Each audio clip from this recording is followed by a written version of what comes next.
Hej kära lyssnare! Idag lär du dig igen hur du pratar om pengar på svenska. Vi visar hur man pratar säkert och tydligt om pengar. Jag ger många exempel och vi lär oss de viktigaste fraserna och orden. Så lär vi oss steg för steg. Det låter bra. Många som lär sig vet inte hur de ska prata om pengar. Det är helt normalt.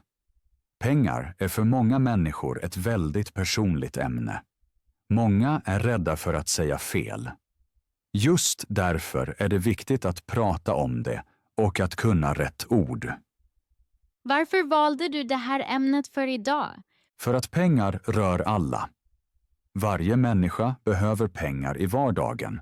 Vi behöver pengar till hyra, mat, räkningar och många andra saker.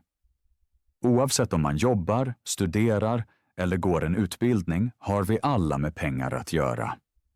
Om man kan prata om pengar på svenska känner man sig tryggare i vardagen. Man måste kunna prata om pengar, till exempel i mataffären, på banken eller på jobbet. Därför är de rätta orden mycket viktiga. Det stämmer. Utan orden känner man sig ofta osäker. Precis. På svenska finns många viktiga och intressanta uttryck om pengar som man lär sig lätt. Och nu en fråga till er. Vad lägger ni gärna pengar på? Skriv det gärna i kommentarerna. Köper ni helst mat, kläder eller teknik? Eller sparar ni era pengar?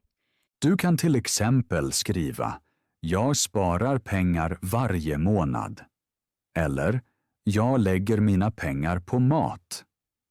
Eller så skriver du "Jag har lite pengar just nu" eller "Jag försöker spara pengar". Om du inte tjänar egna pengar kan du skriva "Jag studerar fortfarande" eller "Jag får pengar från mina föräldrar". Skriv en mening om dig i kommentarerna. Öva på att skriva. Då känner du dig tryggare när du pratar om pengar. Jag minns min första tid i Sverige tydligt. Jag hade lite pengar och var tvungen att planera noga. Berätta gärna mer. Våra lyssnare känner säkert igen det också.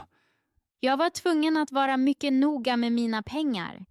Jag skrev upp allt och lärde mig hur mycket jag betalade för hyra, mat och andra saker. Jag lärde mig nya ord som hyra, räkning och budget. Hemma upprepade jag dessa ord. Mycket bra exempel. Precis sådana situationer upplever många människor. Och just sådana situationer vill vi göra lättare idag. Vilka ämnen tar du upp först? Vår plan har 4 delar. Först talar vi om pengar i vardagen och viktiga ord till det. Sedan pratar vi om inkomst och utgifter, alltså hur man tjänar och spenderar pengar. Efter det pratar vi om att spara och om pensionen. För alla som inte vet, pension är pengar man får när man är gammal och inte arbetar längre. Okej, väldigt intressant. Men det var bara 4 delar. Vad gör vi alltså i slutet? I slutet pratar vi om pengars svåra sidor. Till exempel oro för pengar, skulder eller stress på grund av pengar. Det är verkliga problem som många människor i Sverige har. Vi pratar också om hur man hanterar pengar bättre i vardagen och lever lugnare. Det låter tydligt. Jag är redo. Då börjar vi med första delen. Först lär vi oss hur man säger vad man jobbar som. Det är ofta den första meningen man behöver när man pratar om arbete. Precis. Många som lär sig undrar hur man säger det rätt på svenska. En mycket enkel och viktig struktur är "Jag jobbar som servitör" eller "Jag jobbar som säljare". Den här formen använder man väldigt ofta. Man kan också säga "Jag är lärare till yrket" eller "Jag är mekaniker till yrket". Båda formerna är rätt och väldigt typiska på svenska. Du kan använda dem lätt i vardagen.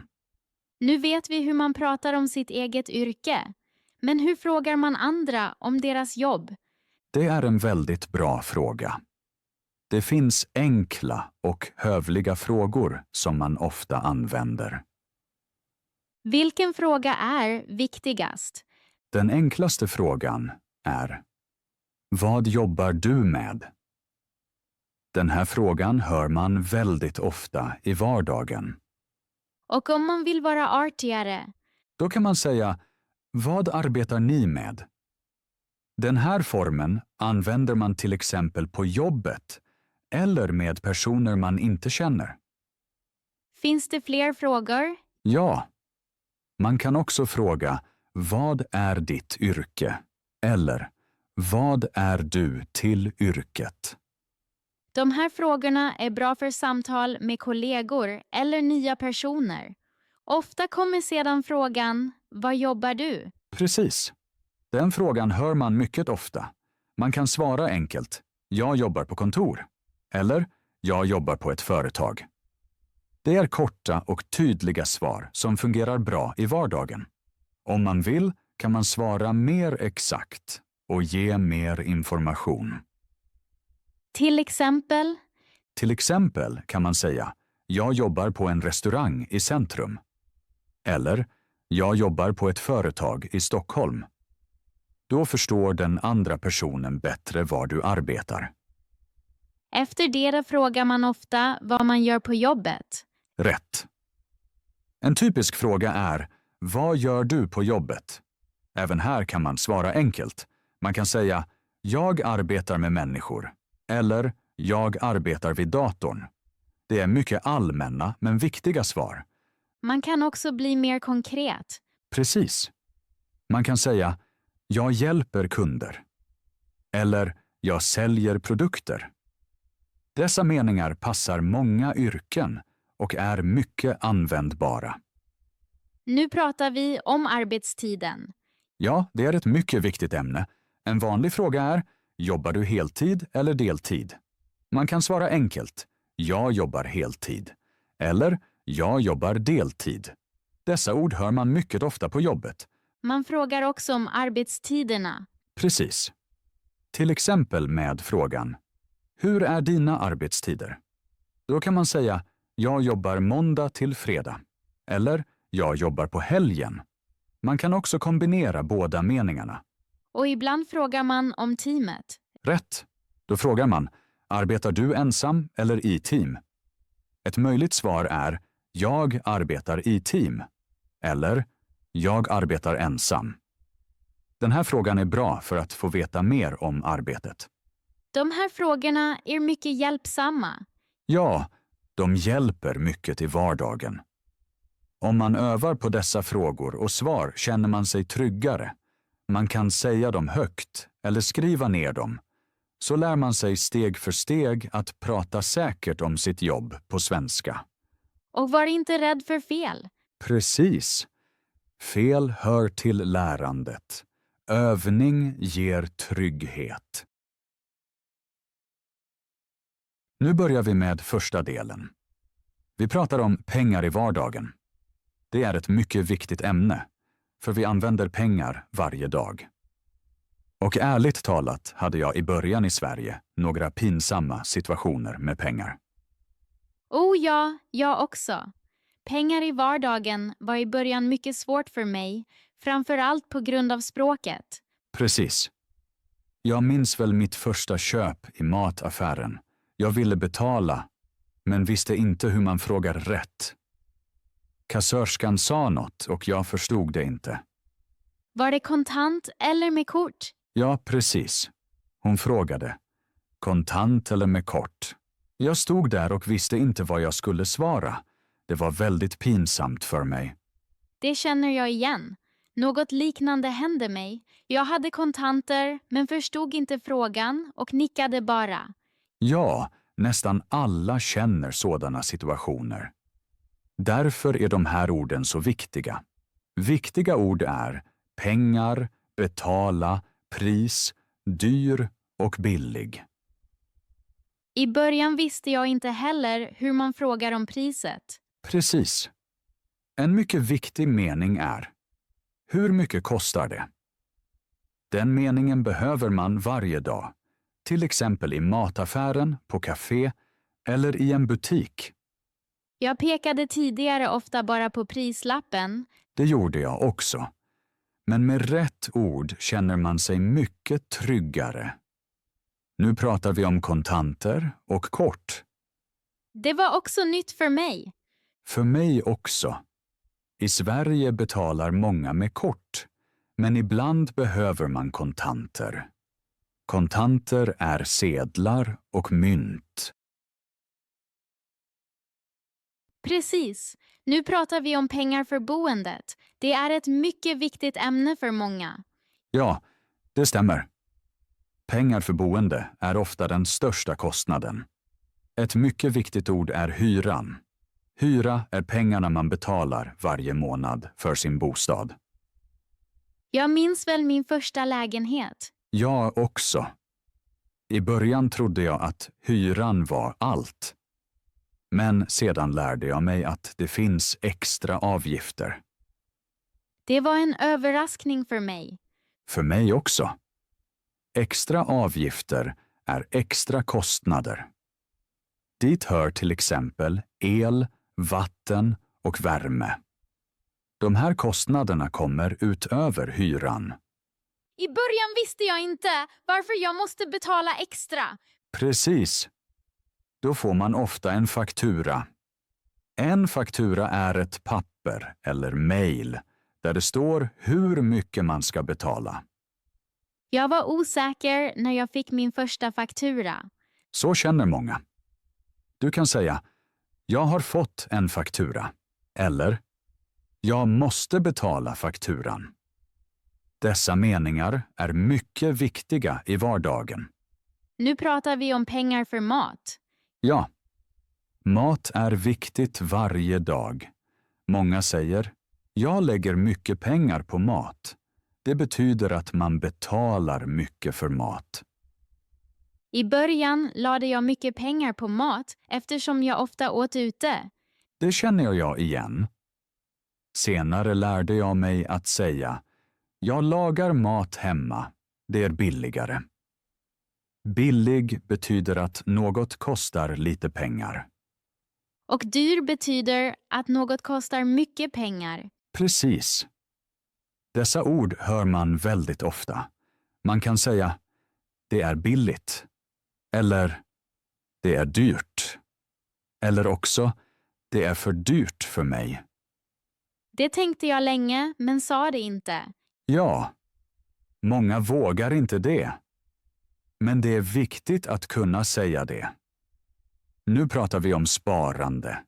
Att spara var verkligen svårt för mig i början. För mig också. Att spara betyder att man inte spenderar pengarna direkt, utan behåller dem till senare. Till exempel för framtiden, eller för en resa. Jag började skriva upp mina utgifter. Det är en mycket bra metod. Utgifter är pengarna man spenderar. Om man skriver upp utgifterna får man bättre överblick. Överblick betyder att man vet exakt hur mycket pengar man har. Precis. Överblick betyder att man vet vad man spenderar och hur mycket som finns kvar. Det ger trygghet. Trygghet är mycket viktigt när det gäller pengar. Ja, särskilt när man bor i ett nytt land. Om man kan de viktiga orden känner man mindre rädsla och blir tryggare. Språket hjälper mycket i vardagen. Nu kommer vi till nästa del. Vi pratar om inkomster och utgifter. Det betyder att vi pratar om hur man tjänar pengar och hur man spenderar pengar. Det är ett mycket viktigt ämne, för många som lär sig är osäkra. Precis. Först förklarar vi ordet inkomst.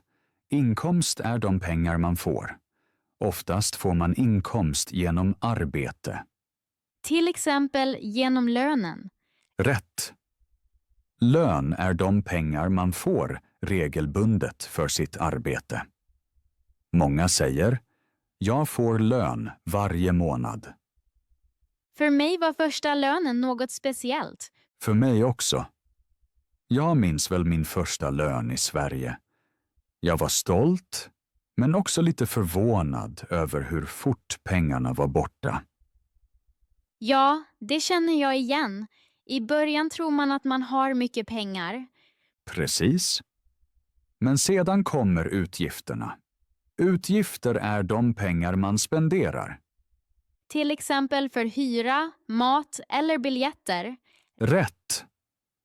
Typiska meningar är mina utgifter är höga. Eller jag har många utgifter varje månad. Jag var tvungen att lära mig att förstå mina utgifter. Så är det för många. Ett viktigt steg är att jämföra inkomster och utgifter. Då ser man hur mycket pengar man verkligen har. Jag gjorde en lista för det. Det är en mycket bra idé. Man kan säga, jag skriver upp mina utgifter. Så får man överblick. Överblick är ett mycket viktigt ord.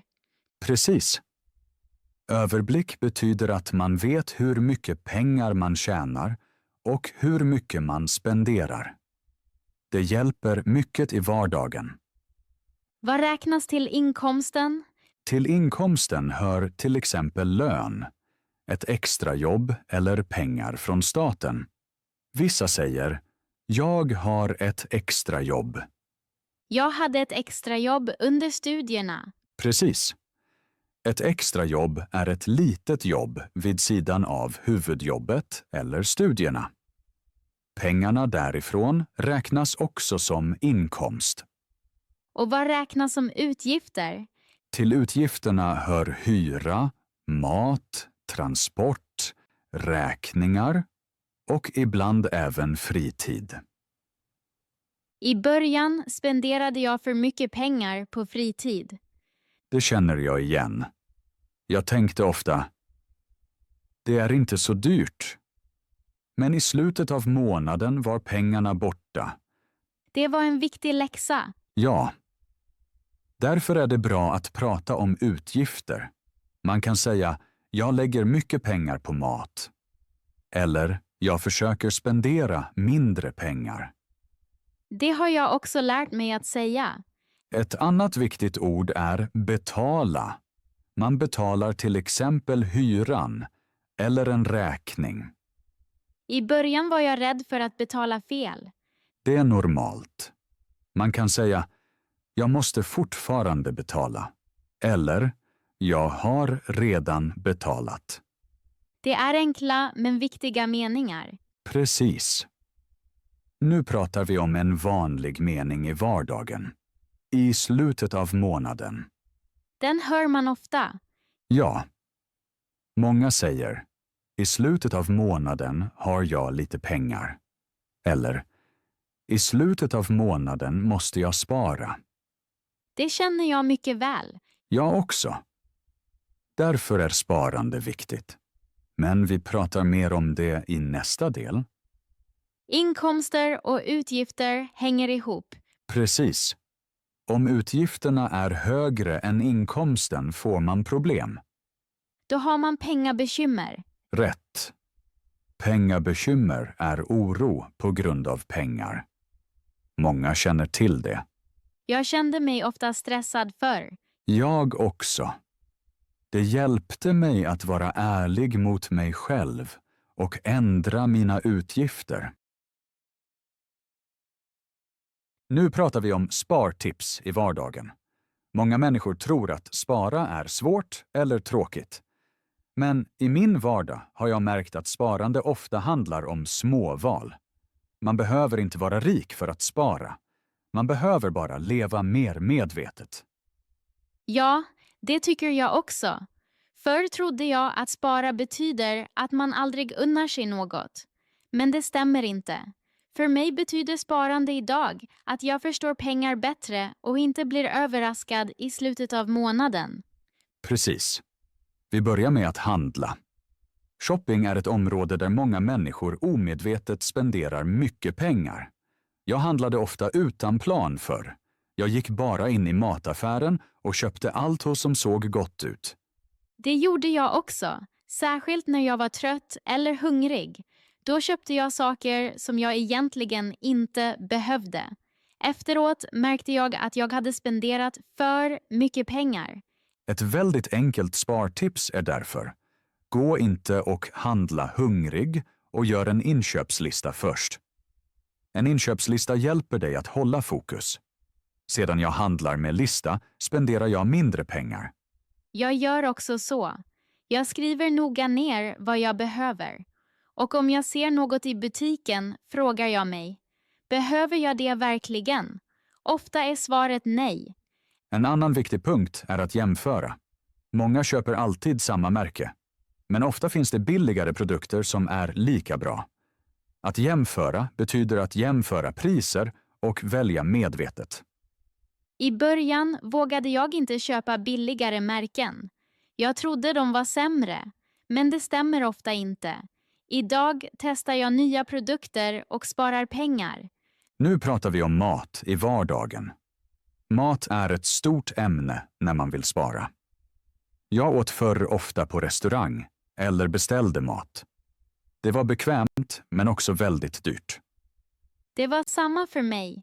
Jag insåg först senare hur mycket pengar jag lagt på mat ute. När jag började laga mat hemma sparade jag mycket pengar. Att laga mat hemma är inte bara billigare utan ofta också nyttigare. Ett annat spartips är att laga mat för flera dagar. Det kallas att laga mat i förväg. Så sparar man tid och pengar. Jag lagar ofta mat på söndag för flera dagar. Då behöver jag inte fundera på maten under veckan.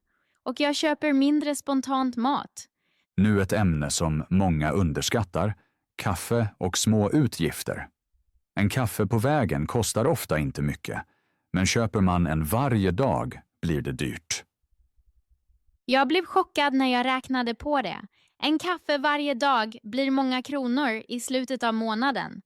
Precis. Jag tar nu ofta med mig kaffe hemifrån. Det är ett litet steg, men sparar mycket pengar. För mig var det en stor förändring. I början var det ovant, men idag känns det normalt. Nu pratar vi om avtal. Avtal är till exempel mobilabonnemang eller streamingabonnemang. Många betalar för saker de knappt använder. Så var det för mig också. Jag hade abonnemang som jag hade glömt. Jag också. Ett spartips är: kontrollera dina avtal regelbundet. Man kan säga: jag säger upp avtalet. Eller: jag byter leverantör. Det sparar ofta mer pengar än man tror. Ett annat vardagstips är: reparera istället för att köpa nytt. Om något går sönder behöver man inte köpa nytt direkt. Jag har lärt mig att laga små saker själv eller låta dem lagas. Det sparar pengar och är bra för miljön. Miljö är också ett viktigt ord när man pratar om sparande. Att spara känns inte längre som ett avkall för mig. Inte för mig heller. Sparande ger mig en bra känsla eftersom jag har kontroll över mina pengar. Och man kan ändå unna sig något ibland. Precis. Spara betyder inte att man aldrig köper något fint. Spara betyder att man bestämmer medvetet. Det är en fin tanke. Till slut en liten övning för er. Tänk på er vardag. Var kan ni spara lite pengar idag? Kanske vid inköp, mat eller små utgifter. Skriv en mening om det. Till exempel: jag handlar med inköpslista. Eller, jag lagar oftare mat hemma. Steg för steg blir sparande lättare. Och man känner sig tryggare. Precis. I nästa del pratar vi om pengaproblem och hur man talar om dem. Nu kommer vi till det sista kapitlet. Vi pratar om pengaproblem i vardagen. Det är ett ämne som nästan alla känner igen, även om man inte gärna pratar om det. Ja, pengaproblem ligger nära vardagen, till exempel i slutet av månaden. Precis. Många säger, i slutet av månaden har jag lite pengar. Eller, mina pengar räcker inte till månadens slut. Det har jag ofta tänkt, men inte sagt. Så är det för många. Ett typiskt vardagsproblem är en oväntad räkning. Till exempel för el, internet eller mobilen. Jag minns en hög elräkning. Jag blev helt överraskad. Jag också. I sådana stunder tänker man ofta, hur ska jag betala det här? Det skapar stress. Stress på grund av pengar känns mycket tungt. Ja. En viktig mening är, jag har pengabekymmer just nu. Eller enklare, jag har lite pengar nu. Dessa meningar är ärliga och viktiga. Precis. Ett annat vardagsämne är skulder. Skulder betyder att man måste betala tillbaka pengar. Till exempel om man betalar en räkning för sent. Exakt. Eller om man har lånat pengar. En typisk mening är, jag måste betala tillbaka pengar. Ordet skulder låter väldigt negativt. Ja, men skulder kan hända. Viktigt är att inte blunda. I vardagen hjälper det att reagera tidigt. Vad menar du med det? Till exempel att agera direkt när man märker att det blir tajt. Man kan säga, jag behöver mer tid att betala. Det vågade jag inte förr. Inte jag heller. Men många företag förstår det. Man kan ringa eller skicka ett mejl. Det är bra att veta. Ett annat typiskt vardagsämne är shopping. Man står i butiken och tänker, ska jag köpa det eller inte? Det känner jag väl igen. I sådana stunder hjälper en enkel fråga. Behöver jag det verkligen? Eller kan jag avstå? Avstå betyder att inte köpa något. Precis. Avstå betyder inte att man aldrig köper något fint. Det betyder bara att välja medvetet. Det har hjälpt mig mycket. Mig också. Nu pratar vi om samtal med andra människor. Många är rädda för att prata om pengar. Särskilt med vänner eller i familjen. Ja. Men ibland är det viktigt.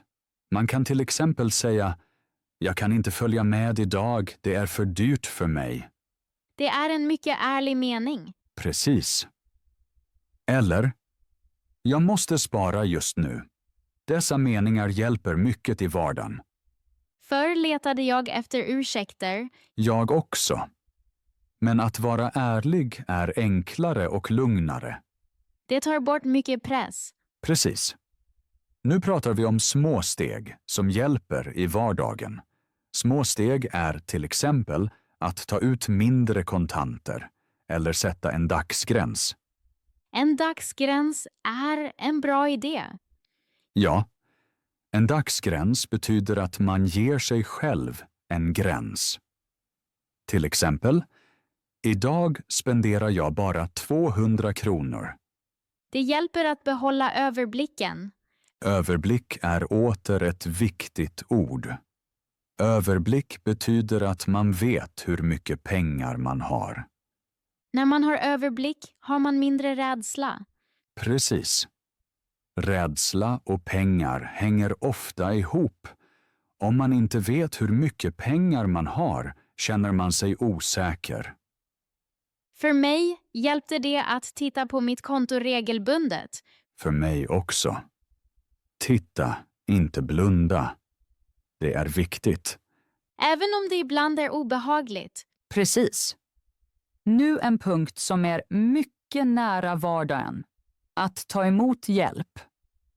Många tror att de måste klara allt själva. Det trodde jag också. Men att ta emot hjälp är inget tecken på svaghet. Man kan till exempel säga: jag behöver hjälp med mina pengar. Det är en modig mening. Ja. Men den öppnar dörrar. Vänner, familj eller rådgivare kan hjälpa. Det visste jag inte förr. Till slut vill vi säga något viktigt till er. Ni är inte ensamma. Precis. Pengaproblem hör för många människor till livet, särskilt i början i ett nytt land.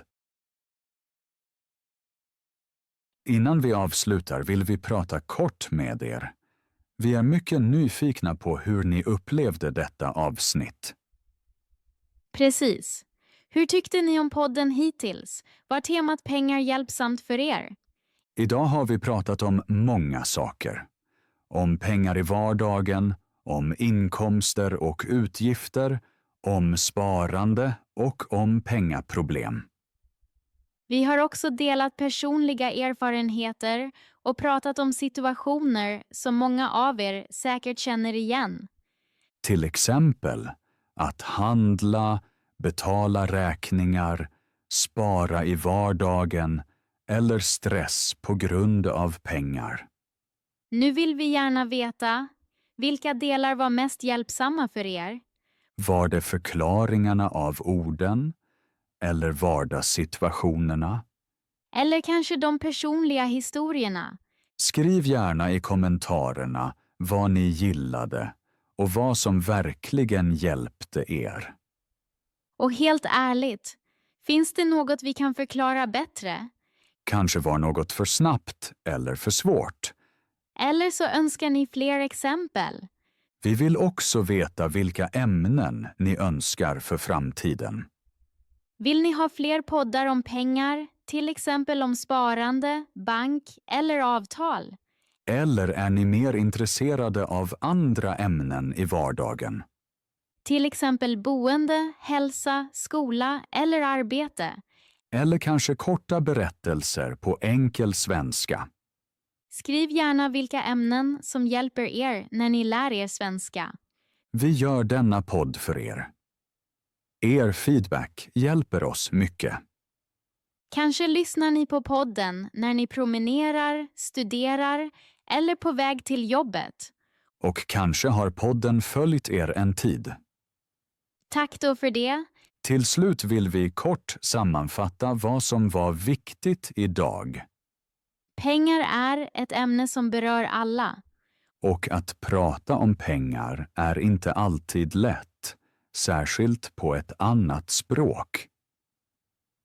Men med enkla ord och meningar blir det lättare steg för steg. Idag har ni hört många viktiga ord och lärt er många typiska meningar. Till exempel om att handla, spara eller pengaproblem. Om ni vill, lyssna på avsnittet igen. Eller pausa och upprepa meningarna högt. Det hjälper mycket i lärandet. Och glöm inte, ni behöver inte prata perfekt. Viktigt är att ni pratar och övar. Nu är vi nyfikna på er åsikt. Vad tycker ni om podden? Vad kan vi göra bättre? Och vilka ämnen ska vi ta upp nästa gång? Skriv gärna era tankar i kommentarerna. Vi läser allt. Tack för att ni lyssnade och deltog. Och till nästa avsnitt. Vi hörs snart.